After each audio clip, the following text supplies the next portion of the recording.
శ్రీరస్తు శుభమస్తు అవిఘ్నమస్తు భక్తవరేణ్యులకు నమస్కారం. దైవం డిజిటల్ సంపుటి 1 సంచిక 10 విశేషాలు. సంకల్ప ఉపాయం 1 ఆర్థిక అనుకూలత. ప్రధానాంశం వ్రతం వరసిద్ధి వారధి. సంకల్ప ఉపాయం 2 దారిద్ర్య నాశనం. ప్రధానాంశం వ్రతం ఉపవాస భేదం వ్రత భేదాలు. సంకల్ప ఉపాయం 3 స్థిరలక్ష్మి సాధన. ఈ సంచికలో చెప్పే అన్ని మంత్రాలను ఛానల్ దిగువన డిస్క్రిప్షన్ బాక్స్లో అందజేస్తున్నాము. ఉపాయాలు సాధనలు చేసేవారికి ఇవి సద్వినియోగం అవుతాయి.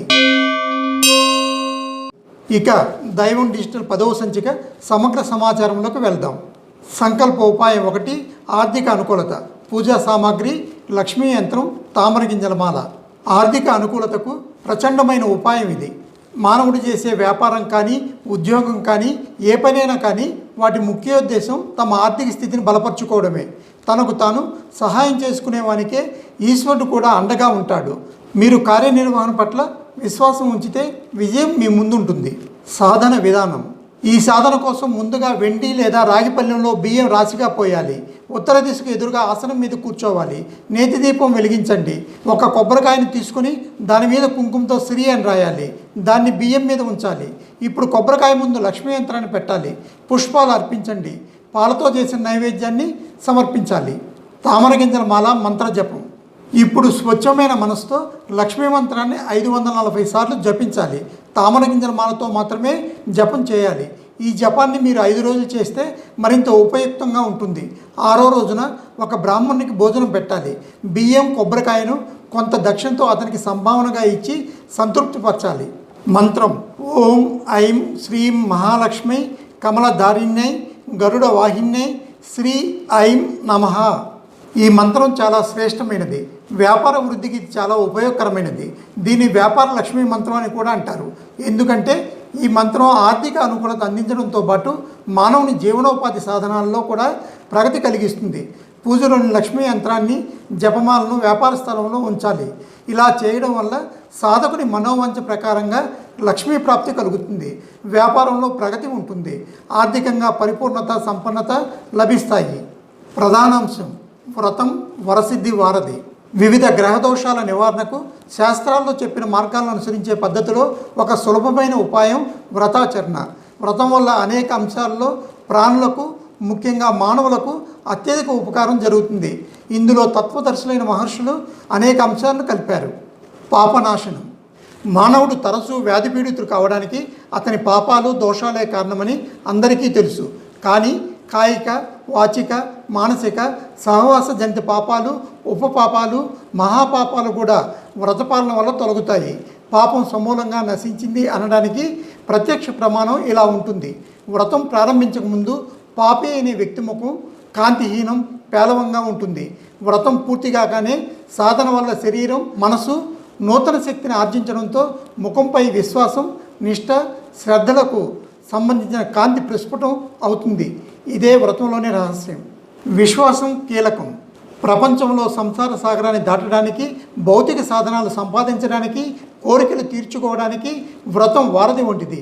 అయితే వ్రతంలో ముఖ్యమైన అంశం ఏమిటంటే ఉత్తమమైన స్థితిని పొందడానికి భగవంతుని పట్ల అర్పిత భావం అఖండ విశ్వాసం సాత్వికత ఉండాలి. వ్రతాచరణలో తెలుసుకోవాల్సినవి.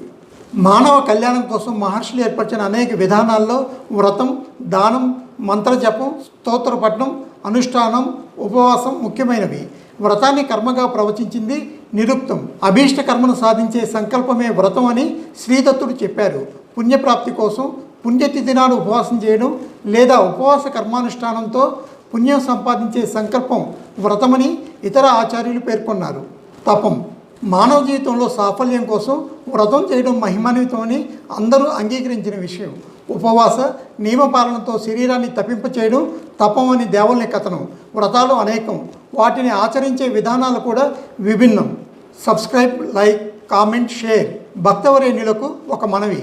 మీ ఆదరణ ప్రోత్సాహం మాలో ఎప్పటికప్పుడు నూతన ఉత్సాహాన్ని నింపుతాయి.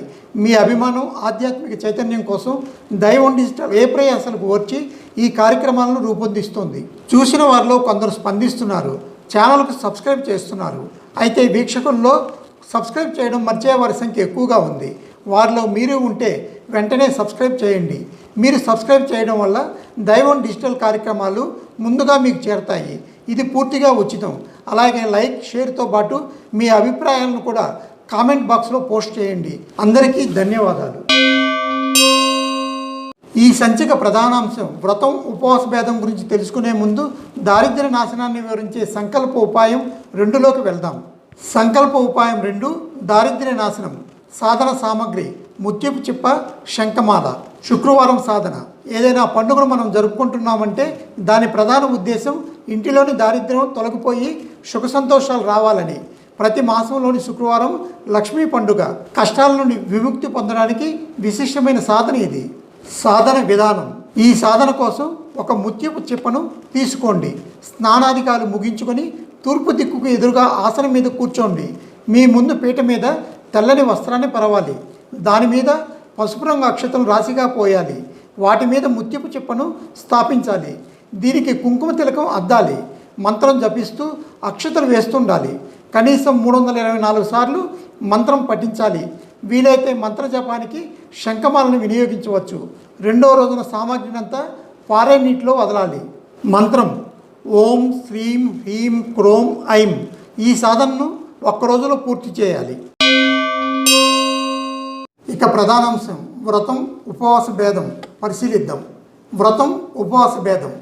జనసామాన్యంలో వ్రతం, ఉపవాసం ఒకటే అన్న అభిప్రాయం ప్రచారంలో ఉంది. అయితే భావం, వ్యుత్పత్తి, అర్థం దృష్ట్యా ఈ రెండు ఒకే భావాన్ని సూచించవు. ఉపవాసం అనే పదాన్ని నిరాహారంగా ఉండడం అనే అర్థంలో ఉపయోగిస్తారు. సంకల్ప స్వీకరణే వ్రతం. వ్రతం అంటే ఒక విశేషమైన ప్రయోజనం ఆశించి లేదా కోరిక నెరవేరడానికి ఒక ప్రత్యేక సాధన చేయాలన్న సంకల్పం గ్రహించడం. వ్రతంలో భోజనం మానేయడం వంటి నియమం తప్పనిసరి కాదు. వ్రతం, ఉపవాసాలకు నియమాలు వేరువేరుగా ఉంటాయి.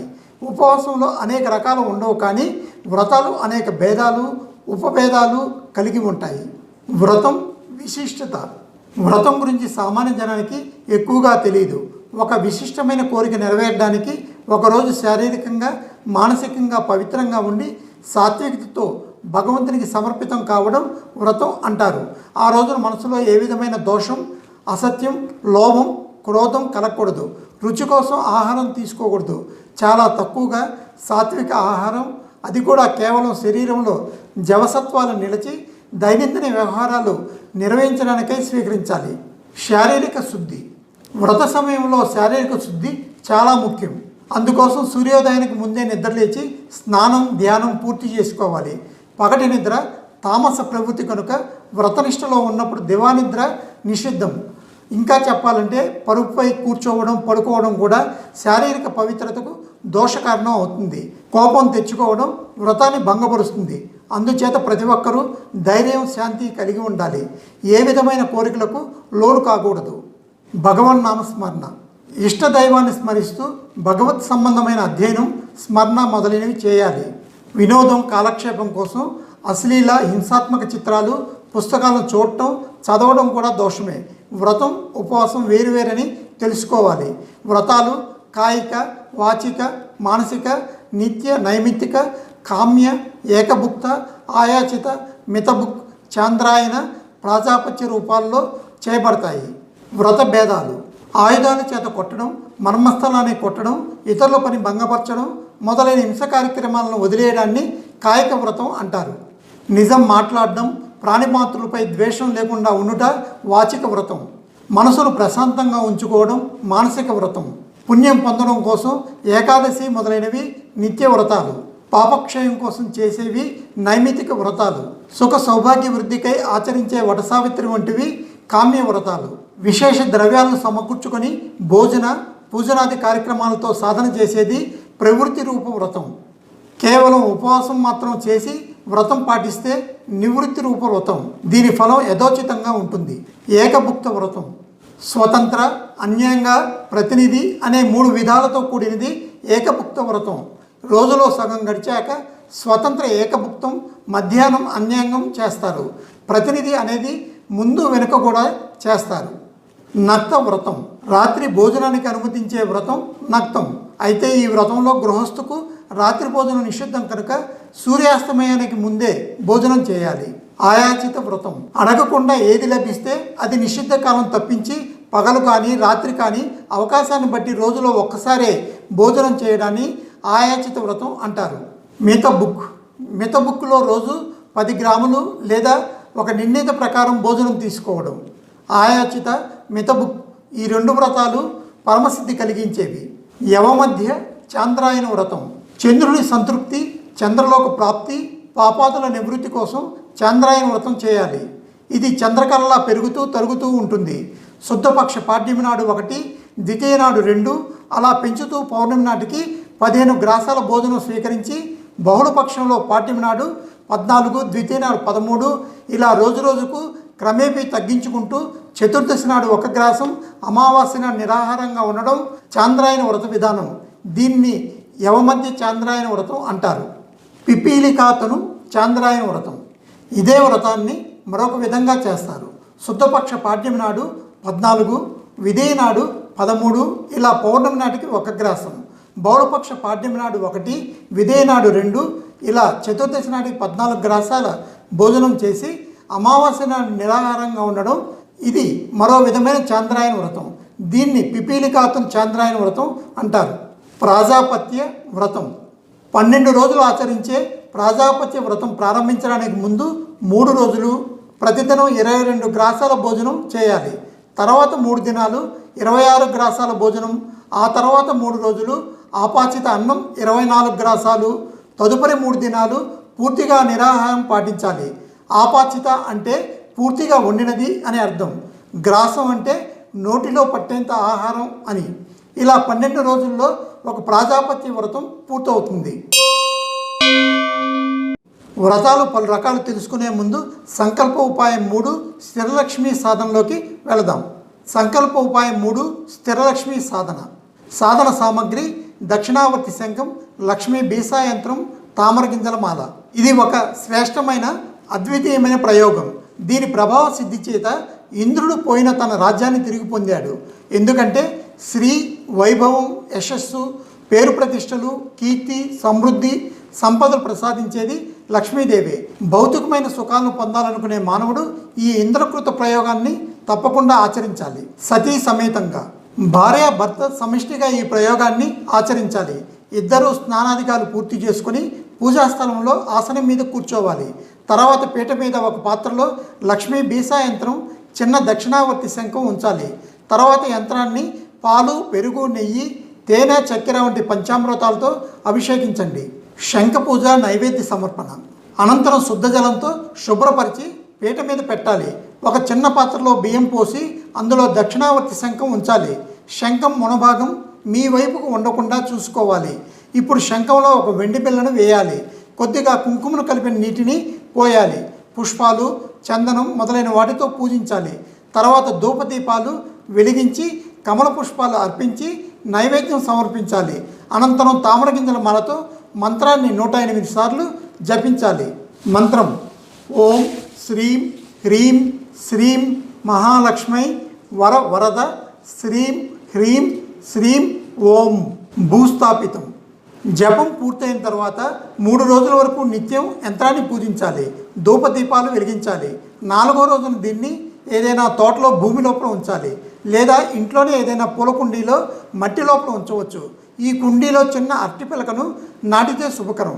శంఖాన్ని ఇంట్లోని పూజాస్థానంలో ఉంచి రోజు పూజిస్తూ ఉండాలి. శంఖం ఎప్పుడూ ఖాళీగా ఉండకుండా జాగ్రత్త పడాలి.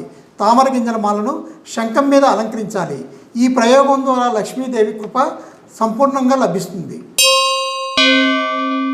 Subscribe, like, comment, share. దైవం డిజిటల్ ఛానల్కు సబ్స్క్రైబ్ చేయండి. లైక్, షేర్తో పాటు మీ అభిప్రాయాలను కామెంట్ బాక్స్లో పోస్ట్ చేయండి. వ్రతం సుదీర్ఘ అంశం. ఈ సంచిక నిడివి పెరుగుతోంది కనుక మరికొన్ని వ్రత సంబంధిత విశేషాలతో రూపొందిన 2వ భాగాన్ని దైవం డిజిటల్ 11వ సంచికలో చూడండి. మళ్ళీ కలుద్దాం.